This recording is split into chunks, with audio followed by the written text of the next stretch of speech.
bilmedin. Yigitligiň tadı kaçtı bilmedin. Bu gençligiň çağı geçti bilmedin. Ekinine biçip topladın. Buğdayın gudama düştü bilmedin. Yigitlikde Allah'ına kulluk et.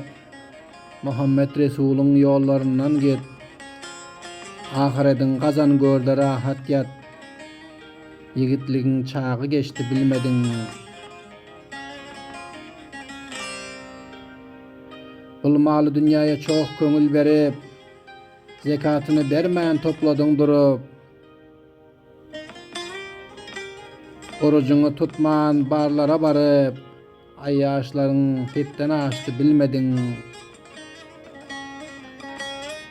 Yavaş yavaş gider gözlerin nuru, azalıp başlıyor dizlerin zoru. Nar gibi kırmızı renklerin sarı, güzel yüzün renki kaçtı bilmedin.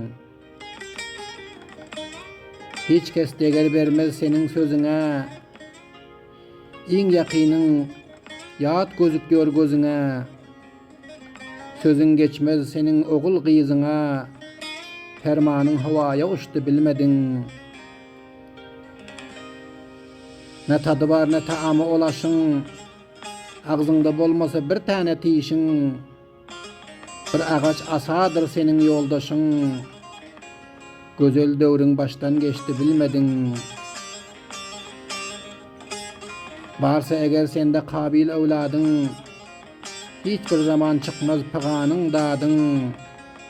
Allah'ım vermiştir senin muradın, akılların serden geçti bilmedin. 5 vakt namaz kıl camiye barıp, tesbihini döndür tuğbalar kılıp. İşanzade bir gün Ezrail gelip, üyün kapısını açtı bilmedin. İşanzade bir gün Ezrail gelip, üyün kapısını açtı bilmedin. Nur Muhammed İşanzade.